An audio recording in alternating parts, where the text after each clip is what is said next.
আমি আপনাদের সামনে কয়েক জুমা থেকে একটি বিষয় নিয়ে আলোচনা করে আসছি। সে বিষয়ের আলোকে আমরা বিভিন্ন সাইট নিয়ে, বিভিন্ন দিক নিয়ে কথা বলছি। বিষয়টি হচ্ছে ভুল সংশোধন। এ বিষয়কে সামনে রেখে আমরা এ যাবত অনেকগুলো দিক নিয়ে আলোচনা করেছি। আজকে এ বিষয়ের ৬ষ্ঠতম খুতবা আমি দিচ্ছি ইনশাআল্লাহ। আমি আজকে যে বিষয় নিয়ে আলোচনা করব সেটা হচ্ছে যে তাসহিহুত তাসাউউর, অর্থাৎ মানুষের ভুল উপলব্ধিকে সংশোধন করার। ভুল উপলব্ধি, ভুল বুঝ, ভুল ব্যাখ্যা, ভুল একটা বিষয় থেকে সঠিক দিক থেকে সরে গিয়ে একটা ভুল উপলব্ধি করা, এমন একটি বিষয়কে, এই ভুল উপলব্ধিকে সংশোধন আমাদের করতে হবে। এই বিষয়টি আমি আজকে আপনাদের সামনে আলোচনা করব ইনশাআল্লাহ। হয়তো আলোচনা শুনলে আপনাদের ইনশাআল্লাহ বিষয়টি বোধগম্য হবে।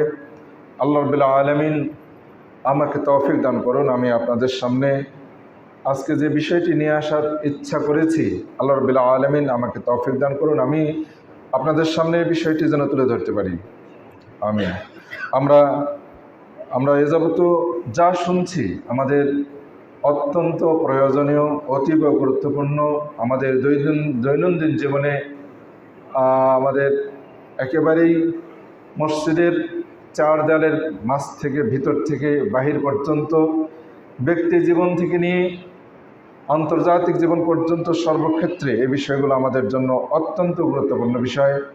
কাজেই আমরা আলোচনা শুনছি, কিন্তু কতটুকু বাস্তবায়ন করব সেটাই হচ্ছে সবচেয়ে বড় বিষয়। আমি আপনাদের কাছে সবসময় বিনীত অনুরোধ করব, আমরা কখনো অন্ধত্ব নিয়ে আলোচনা শুনব না। সবসময় অন্তরকে উন্মুক্ত রেখে, চোখ কান খোলা রেখে, একেবারেই খাঁটি নিষ্কলুষ অন্তর নিয়ে আমরা আলোচনা শুনব। ইনশাআল্লাহ আমরা সত্যের অনুসন্ধান পাব, আমরা বিপদগামী হওয়া থেকে দূরে থাকবো। আল্লাহ রাব্বুল আলামিন আমাদেরকে সত্যের অনুসরণ এবং বাতিল, মিথ্যা বা অন্যায় বা যেটা সত্য বিচ্যুত এমন পথ থেকে আমরা বিরত থাকার চেষ্টা করব। আল্লাহ আমাদের তৌফিক দান করুন। আমিন। আল্লাহ রাব্বুল আলামিন তিনি সূরা মায়েদার 2 নম্বর আয়াতে বলেছেন যে তাআওয়ানু আলাল বিররি ওয়াত তাকওয়া, তোমরা একে অপরকে নেকির কাজের, ভালো কাজের আদেশ দাও। বীর, যে কাজটা নেকির কাজ, ভালো কাজ, এমন ভালো কাজে একে অপরকে সাহায্য করো, সহযোগিতা করো। ওয়ালা তাআওয়ানু আলাল ইসমি ওয়াল উদওয়ান, তোমরা পরস্পরকে পাপ এবং শত্রুতা এমন কাজে একে অপরকে সহযোগিতা করো না, যে কাজে পাপে অনেক অন্য জড়িয়ে যাবে, অথবা যে কাজে পরস্পরের মধ্যে শত্রুতা সৃষ্টি হবে, এমন কাজে একে অপরকে কখনো সহযোগিতা করো না। আল্লাহকে ভয় করো, ইন্নাল্লাহ শাদীদুল ইকাব, আল্লাহ রাব্বুল আলামিন অত্যন্ত কঠিন শাস্তিদাতা, তিনি ভয়ঙ্কর শাস্তির অধিকারী। কাজেই আমরা একে অপরের কল্যাণ কামনায়, যেহেতু ইন্নামাল মুমিনুনা ইখওয়া, মুমিনরা পরস্পর ভাই ভাই, নিজের মায়ের পেটের ভাইয়ের মতো সহোদর ভাই। ইমানের বন্ধনে ভ্রাতৃত্ব, যেটি মাতৃগর্ভ থেকে, একই উদর থেকে জন্ম নেওয়া ভ্রাতৃত্বের চেয়েও বেশি মজবুত। একই মায়ের পেট থেকে জন্ম নিলেও একজন যদি মুসলিম হয়, আরেকজন যদি কাফের হয়, তাহলে দুজনের মধ্যে আর সম্পর্ক থাকে না, ইসলামের ভ্রাতৃত্ববোধ থাকে না। কিন্তু দুই মায়ের, ভিন্ন ভিন্ন মায়ের সন্তান, কিন্তু আবার দুজনেই ইসলামের অনুসারী, আল্লাহকে এক বলে বিশ্বাস করে, রসুলকে, মুহাম্মদ সাল্লাল্লাহু আলাইহি ওয়াসাল্লামকে রাসূল হিসেবে বিশ্বাস করেন। এই যে ইমানের ভ্রাতৃত্ব, এই যে ইমানের পরস্পরের মাঝে যে সংযোগ, এটি বেশি মজবুত, বেশি জোরালো। কাজেই আমরা একে অপরকে ভালো কাজে সহযোগিতা করব, অন্যায় কাজে কখনো একে অপরকে উৎসাহ দেব না, শত্রুতা সৃষ্টি হবে এমন কাজ থেকে আমরা বিরত থাকব। আল্লাহ আমাদের তৌফিক দান করুন। আমরা সবসময় আমাদের মধ্যে অত্যন্ত একটি ভয়ঙ্কর বিষয় বিরাজ করে, সেটা হলো আমরা ভুল বুঝে থাকি, আমরা ভুল উপলব্ধি করে থাকি। একটা শুনলাম আর বুঝলাম আরেকটা। কোরআন তেলাওয়াত করলাম এক নিয়াতে, আল্লাহ রাব্বুল আলামিন এক উদ্দেশ্যে কোরআন অবতীর্ণ করেছেন, আর বুঝছি অন্যটা। যারা আহলে কোরআন, যেমন যারা শুধু কোরআনকে মানতেছে, হাদিসকে মানে না, এমন একজন ব্যক্তির সাথে আমার তর্ক হয়েছিল। তিনি অনেক বড় প্রতিষ্ঠানের প্রভাষক। তো তিনি ইতিমধ্যে আহলে কোরআনদের মতবাদের মতো করে কথা বলেন। তিনি একদিন আমাকে প্রমাণ দলিল দিচ্ছেন যে পাও মাসাহ করতে হবে, ওযুর সময় পা মাসাহ করতে হবে। যেহেতু আল্লাহ রাব্বুল আলামিন বলেছেন, যখন তোমরা সালাতে দাঁড়াবে তখন ফাগসিলু বুজুহাকুম, চেহারা ধো, ওয়াইদিয়াকুম, হাত ধো, অমসাহু বিরুসিকুম, এবং মাথা মাসাহ করো, ও আরজুলাকুম ইলাল কাবাইন, এবং পা টাকুনো পর্যন্ত। এই যে মাথা মাসাহ এর পরে পা টাকুনো পর্যন্ত ধৌত করো না মাসাহ করো, এটা হলো তাদের ব্যাখ্যা যে যেহেতু মাথা মাসার পরে এই কথাটা আসছে, কাজে পা মাসাহ করতে হবে, পা মাসাহ করতে হবে। এই যে একটা ভুল বুঝ, ভয়ঙ্কর ভুল উপলব্ধি, ভুল ব্যাখ্যা। তিনি এই কথা বলা মাত্রই আমি বললাম, আপনাদের বিশ্বাস, আপনাদের মতবাদ, আপনাদের ব্যাখ্যাকারক যারা, আপনাদের প্রচারক যারা, তারা যে মূর্খ, তারা যে আরবি বোঝে না, তারা যে কোরআন সুন্নাহ বোঝে না, এই কথার দ্বারাই প্রমাণ হচ্ছে। কারণ আরবি গ্রামারের দৃষ্টিকোণ থেকে অমসাহবে উজু হিকুম, উজু হি, হাতে এখানে জার আসছে, ও আরজু লাকুম আমরা পড়ি, জবর পড়ি। তো জবর কোরআনে আমরা জবর পড়ি না জের পড়ি।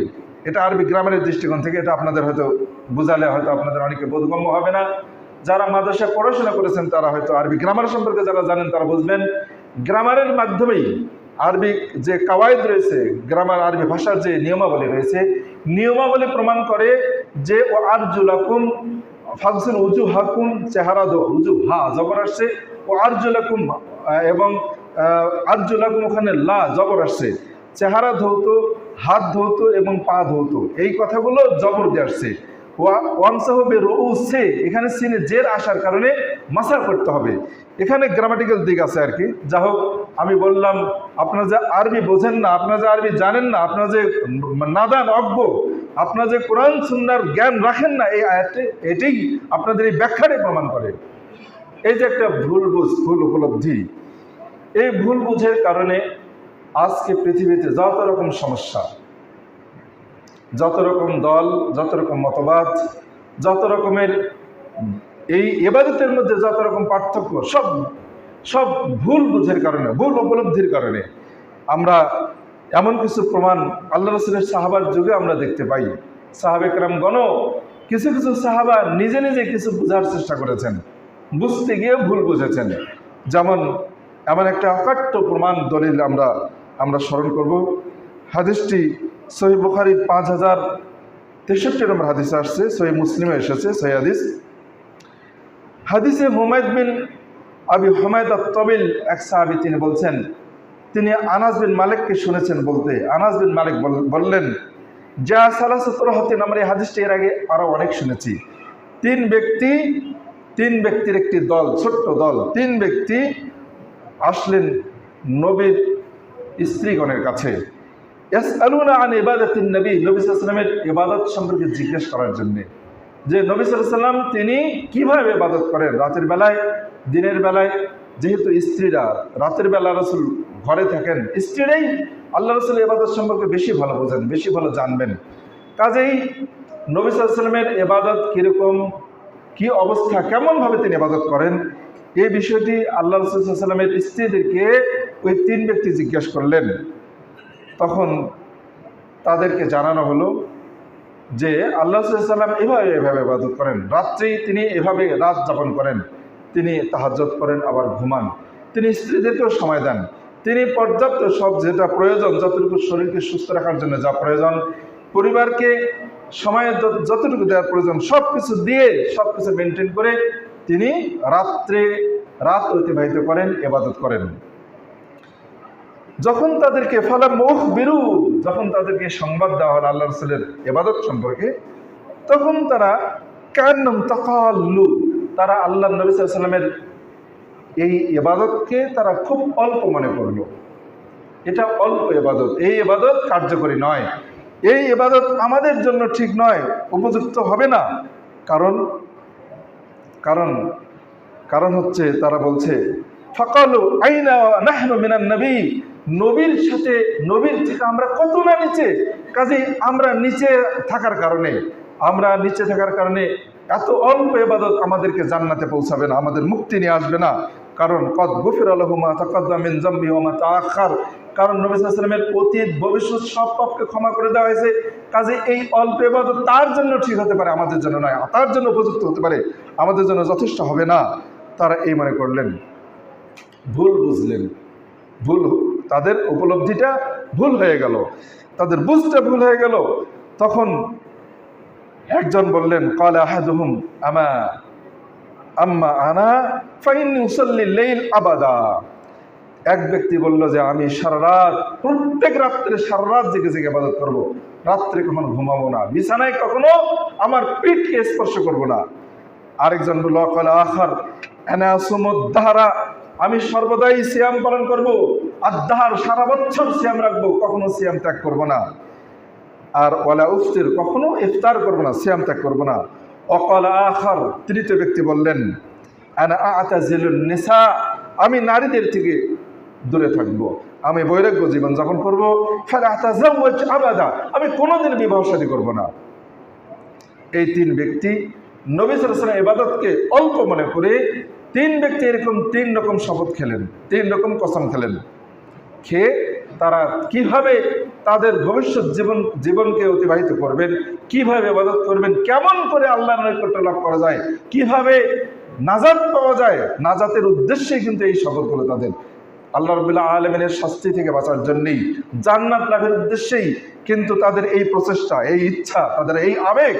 তো তারা এইভাবে শপথ খেয়ে যখন খেলেন, একটু পরে নবী সাল্লাল্লাহু আলাইহি ওয়াসাল্লাম আসলেন। ফাজা রাসূলুল্লাহ ইলাইহিম, নবী সাল্লাল্লাহু আলাইহি ওয়াসাল্লাম তাদের কাছে আসলেন, এসে বললেন আনতুমুল্লাযীনা কুলতুম কাযা ওয়া কাযা, তোমরাই কি সেই লোক যে লোক বলে এরকম বলেছো? তখন তারা বললেন হ্যাঁ। আল্লাহ রাসূল বললেন আমা, জেনে রাখো, আল্লাহি ইন্নী লা আখশাকুম লিল্লাহি আতকাকুম, আল্লাহর শপথ খেয়ে বলছি, আমি তোমাদের চেয়ে সবচেয়ে বেশি আল্লাহকে ভয় করি, তোমাদের মধ্যে থেকে সবচেয়ে বেশি আল্লাহকে ভয় করি। ওয়া আতকাকুম লিল্লাহু, এবং আমার মধ্যে সবচেয়ে বেশি তাকওয়া আছে, আল্লাহ ভীতি রয়েছে। লাকিন্নী আসুমু, আমার মধ্যে তোমাদের চেয়ে আল্লাহর ভয় সবচাইতে বেশি থাকার পরেও, সবচাইতে বেশি তাকওয়া থাকা সত্ত্বেও আমি আসুমু, সিয়াম পালন করি, ও উফতির, আবার সিয়াম ছেড়ে দিই, ও উসাল্লি ও আরকুদু, আমি সালাত আদায় করি আবার ঘুমাইও, রাতে তাহাজ্জুদ আদায় করি আবার ঘুমাই, দুটাই করি। ও আতাজাওয়াজুন নিসা, আমি মহিলাদেরকে বিবাহ করেছি, আমি স্ত্রীদেরকে সময় দেই।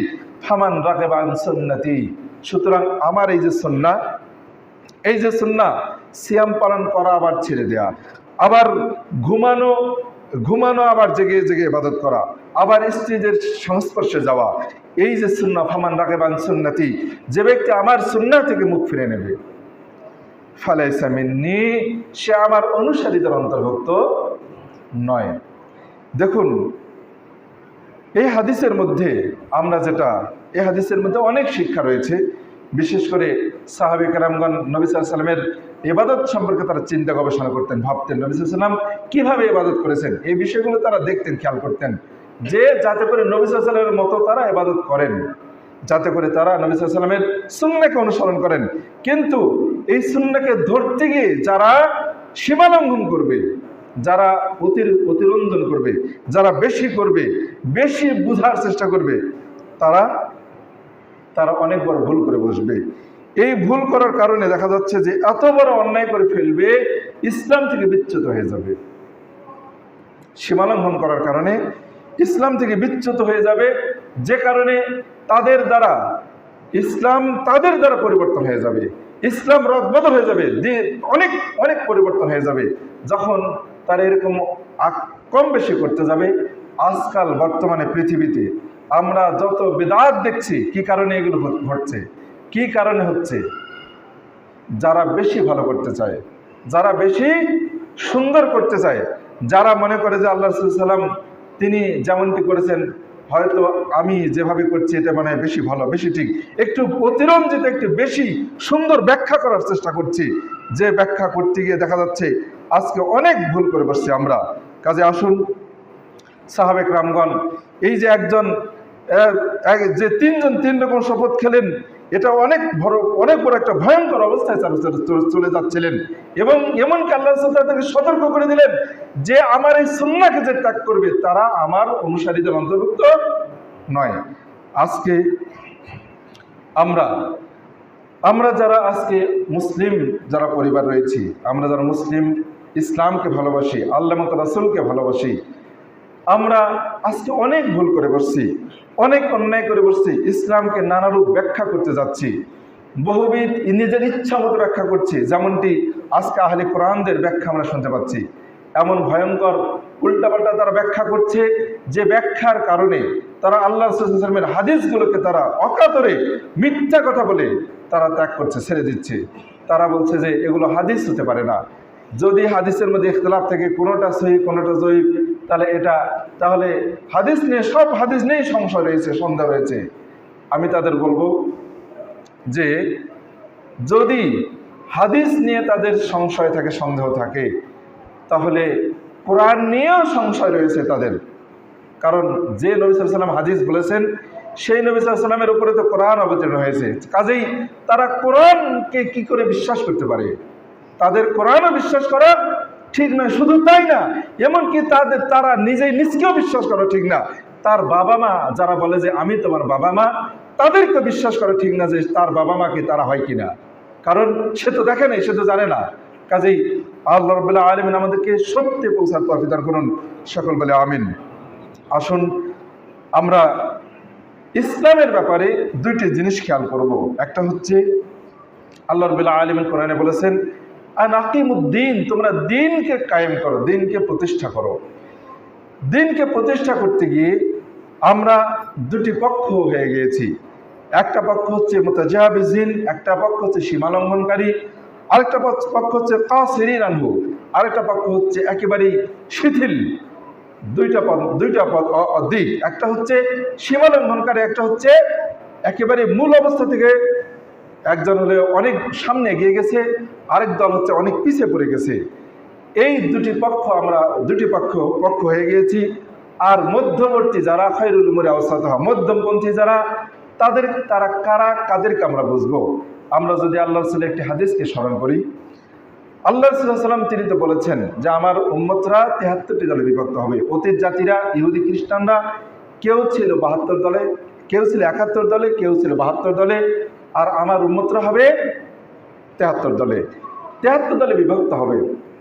প্রত্যেকটা দল দাবি করবে যে আমি যে কুল্লু হিজবিন বিমা লাদাইহিম ফারিহুন, প্রত্যেকটা দল দাবি করবে যে আমি সত্যের উপরে, আমার পদ্ধতিটা ঠিক, আমি সত্যের উপরে, আমি সঠিকের উপরে। প্রত্যেকটা দল এটা দাবি করবে। যে ব্যক্তি যে অনেক বাড়াবাড়ি করেছে সেও এটা দাবি করছে, যে ব্যক্তি অনেক শিথিল, অনেক কিছু ছেড়ে দিচ্ছে, সে এটা দাবি করছে। দুজনেই কিন্তু এটা দাবি করছে। মধ্যপন্থী কারা? আল্লাহ রাসূল সাল্লাল্লাহু আলাইহি ওয়াসাল্লাম যখন এই হাদিসটি বলেছিলেন, সাহাবে কেরামগণ যখন তাদের আল্লাহ রাসূলকে জিজ্ঞেস করেছিলেন যে মান হুম, যে একটি দল যারা জান্নাতে যাবে, একটি দল যারা সত্যের, যারা একটি দল ব্যতীত যারা জান্নাতে যাবে, যারা সত্যের উপরে থাকবে, তারা কারা? তখন আল্লাহ রাসূল সাল্লাল্লাহু আলাইহি ওয়াসাল্লাম উত্তরে বলেছিলেন মা আনা আলাইহি ওয়া আসহাবি, আমি এবং আমার সাহাবীরা যে অবস্থার উপরে আছি, এই অবস্থার উপরে যারা থাকবে তারাই কেবলমাত্র সেই নাজাত প্রাপ্ত সত্য দল। কাজেই আমরা এই বিষয়টি নিয়ে একটু চিন্তা করব যে আমরা কিভাবে দিন কায়েম করব, কিভাবে দিন প্রতিষ্ঠা করব।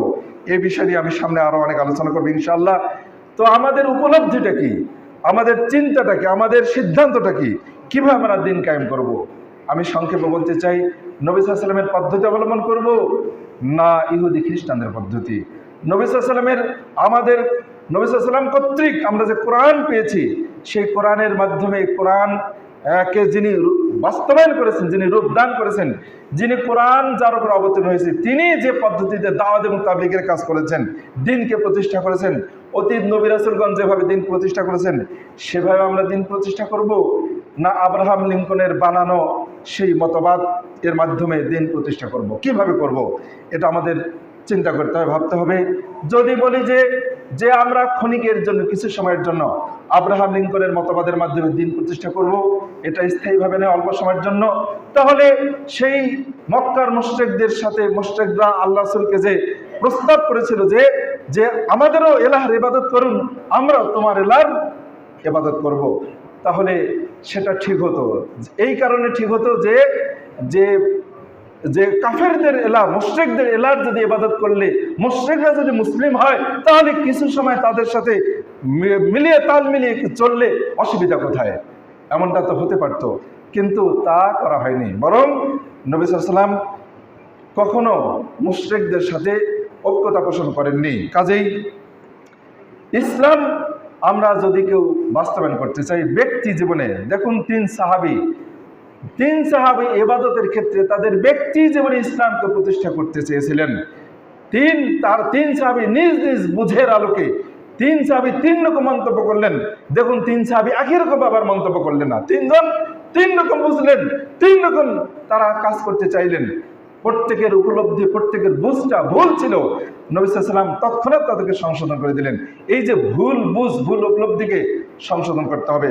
আজকে আমরা সালাফে সালেহিন যারা রয়েছি, সালাফে সালেহিন যাদেরকে আমরা বিশ্বাস করি, যারা মনে করি অতীত এবং বর্তমান, অতীতের যেসব আলেম রয়েছেন সালাফে সালেহিন, অনেক বড় বড় আলেম জ্ঞানীগুলি যারা রয়েছেন, অনেক বড় বড় গবেষক বিশ্লেষক, তারা দিন প্রতিষ্ঠাকে কি অর্থে বুঝেছেন, কি বুঝেছেন, কিভাবে দিন প্রতিষ্ঠা করতে হবে, কোন পদ্ধতিতে করতে হবে, এই বিষয়টা আমাদের ভাবতে হবে। ভাবার মাধ্যমে আমাদের চিন্তা করতে হবে যে আমরা ইহুদি খ্রিস্টানদের আব্রাহাম লিঙ্কনের মতবাদের মাধ্যমে দিন প্রতিষ্ঠা করব, না নবী সাল্লাল্লাহু আলাইহি ওয়াসাল্লামের সুন্নাহর মাধ্যমে দিন প্রতিষ্ঠা করব।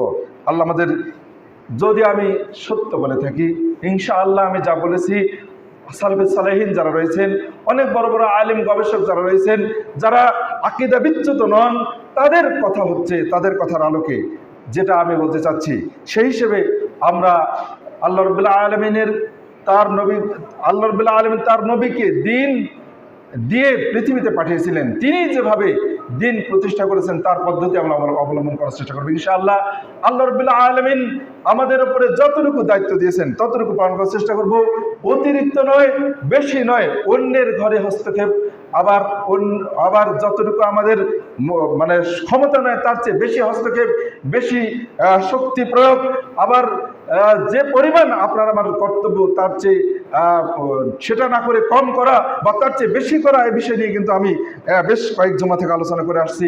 আল্লাহ রাব্বুল আলামিন আমাদেরকে দিন প্রতিষ্ঠার ব্যাপারে এ বিষয় নিয়ে, বিশেষ করে হকপন্থী যারা, সত্যপন্থী আলেম যারা রয়েছেন, সুন্নাহপন্থী যারা আলেম রয়েছেন, তাদের ব্যাখ্যা বিশ্লেষণ আমরা শোনার চেষ্টা করব।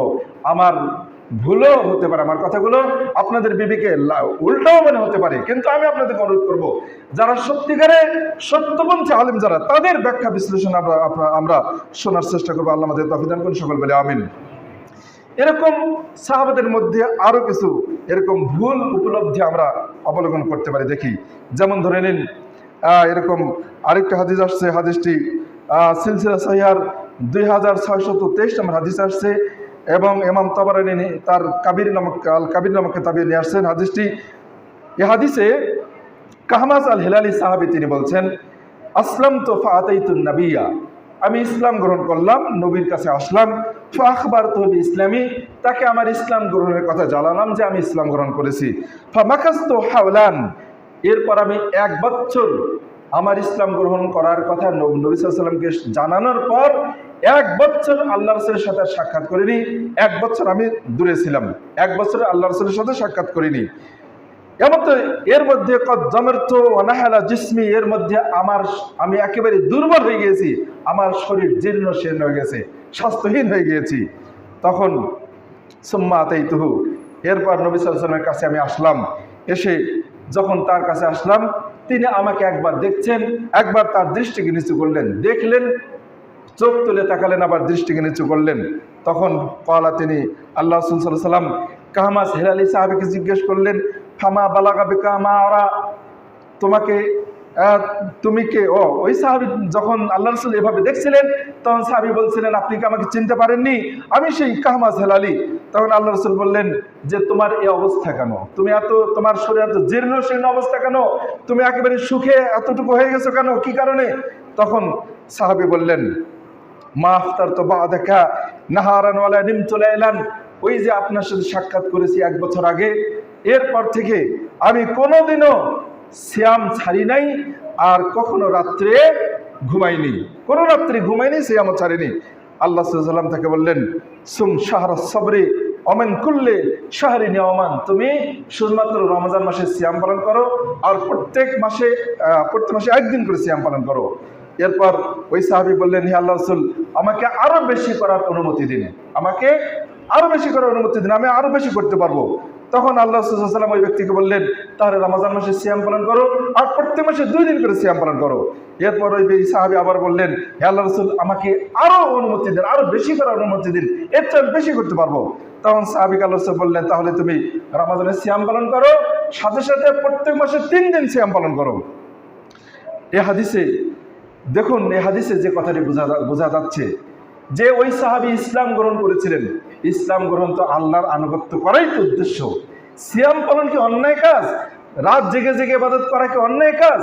না, অন্যায় নয়, অবশ্যই এর নিয়ম আদর্শ রয়েছে। আল্লাহ সাল্লাল্লাহু আলাইহি ওয়াসাল্লাম তিনি দীর্ঘ রাত্রে দীর্ঘ সময় ধরে যে কিয়ামুল লাইল করেছেন, লম্বা কেরাত করেছেন, লম্বা রুকু করেছেন, সাজদা করেছেন।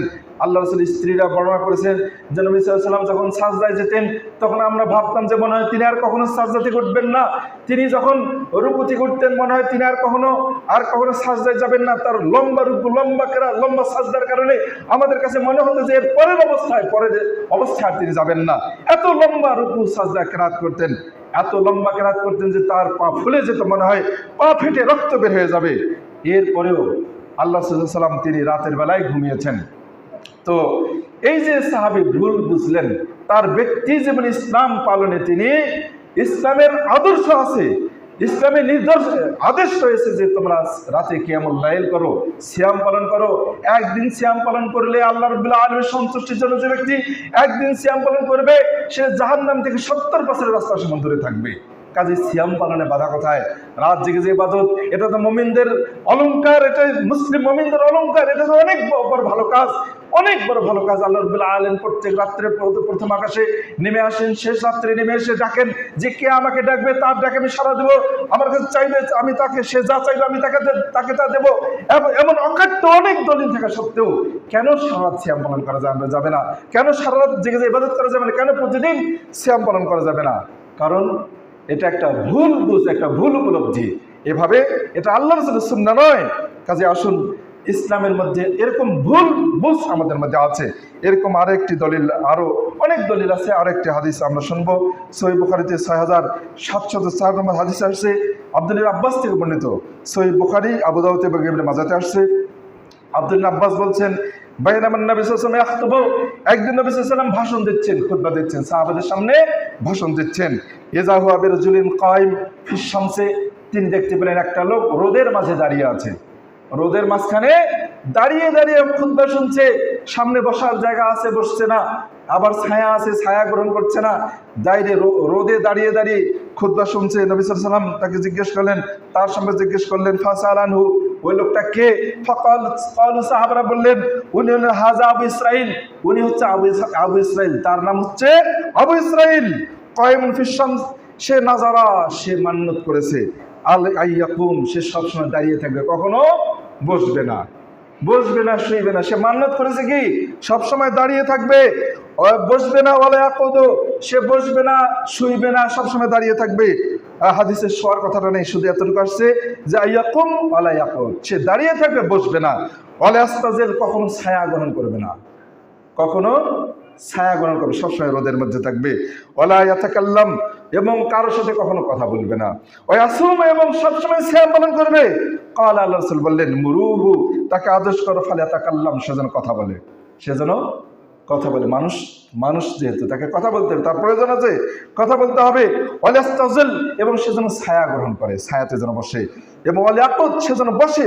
ওয়ালিয়ুতিম সাওমাহু, এবং সে যেন সাওম সুন্নাহ মোতাবেক সাওমকে যেন পূর্ণ করে, যেভাবে সাওম ধরেছে এই সাওমটা যেন সে পূর্ণ করে, কিন্তু সাওমের পদ্ধতি অনুসারে যেন সে সেটা আদা করে। এই যে এই সাহাবী কি করলেন, এমনভাবে তিনি মান্নত করলেন। প্রত্যেকটা কাজের কিন্তু আদেশ রয়েছে ইসলামে, অনেক ফজিলতপূর্ণ কাজ, কিন্তু পদ্ধতিটা ভুল ছিল। পদ্ধতি ভুল থাকার কারণে নবী সাল্লাল্লাহু আলাইহি ওয়াসাল্লাম তাকে এভাবে তাকে অন্য হাদিসে আসছে যে কে ওই যে একটু আগে যে সাহাবীর কথা বললেন আমরা শুনলাম, ওই সাহাবীকে দেখে আল্লাহ রাসূল আশ্চর্য হয়েছিলেন, কেন তুমি এরকম হলো, তোমার এই অবস্থা কেন? কাজেই ইসলাম এমনভাবে আমরা আদা করতে যাবো, পালন করতে যাব না যেটা যে পদ্ধতির ইসলাম কখনো আসে নাই। আসুন, ব্যক্তি যেমন ইসলাম প্রতিষ্ঠার ক্ষেত্রে সাহাবী কেরামগণ এরকম ভুল বুঝেছিলেন, কিছু কিছু সাহাবী ভুল বুঝেছিলেন, ভুল কাজ করেছিলেন, ভুল বোঝার কারণে ভুল ইবাদত করছিলেন, যদিও সেটা ইসলামে অনেক দৃঢ় কাজ, দৃঢ় ইবাদত।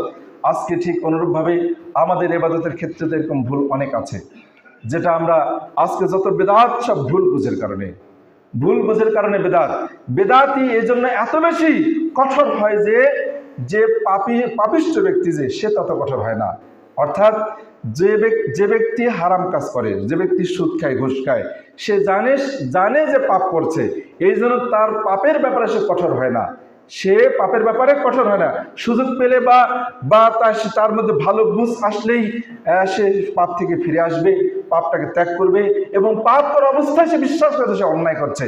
কিন্তু দিনের ব্যাপারে যারা সীমা লঙ্ঘন করে, যারা দিনের ব্যাপারে ভুল ব্যাখ্যা করে, ভুল বুঝে, তাদেরকে যদি বোঝানো যায় এই পদ্ধতিটা ভুল, এই কাজটা ভুল, এটা বাড়াবাড়ি, এটা ঠিক নয়, তাহলে সে কখনো সেখান থেকে ফিরে আসে না, বরং সে আরো উল্টো বেঁকে বসে, সে উল্টা বুঝে আরো তাকে যদি কাউকে এই কথা বলতে যাই, তাহলে আপনি যদি কাউকে এভাবে বোঝাতে যান, আপনাকে সে শত্রু মনে করবে, যে উল্টা বুঝবে, শত্রু মনে করবে আপনার বিরুদ্ধে, তখন সে আপনার ঠিকগুলোকে সে অন্যায় মনে করবে, কারণ আপনার সাথে তার বিশ্বাসে মিলল না।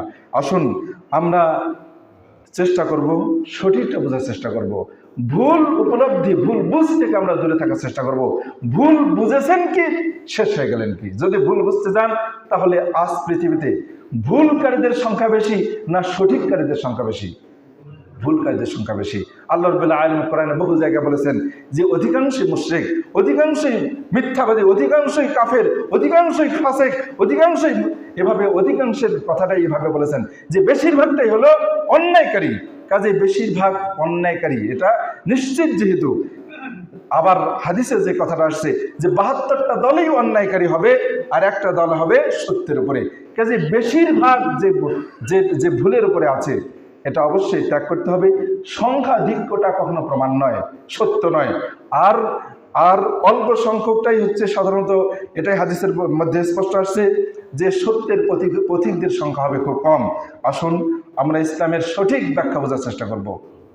আর শুধু আমার কথা শুনে নয়, আমি যেটুকু আপনাদের মাঝে দিতে পারলাম, এই বিষয়ে যদি একটু আপনাদের মধ্যে চিন্তার উদ্রেক নিয়ে আসায়, আমি অনুরোধ করব, পৃথিবীতে বিশ্ববরণ্য আলেম যারা, আপনি যাদেরকে আলেম হিসেবে মনে করেন, তাছাড়াও বাহিরে আরো অন্যান্য অনেক বড় বড় আলেম যারা রয়েছেন, অনেক আলেমের আলোচনা শোনার চেষ্টা করুন, পার্থক্য করার চেষ্টা করুন যে কোনটা সত্যের বেশি কাছাকাছি, কোনটা বেশি হকের কাছাকাছি, কোনটা আল্লাহ রাসূলের সুন্নাহর উপরে বেশি নিশ্চিত হওয়ার সম্ভাবনা রয়েছে, সেটাকে আমরা গ্রহণ করার চেষ্টা করব।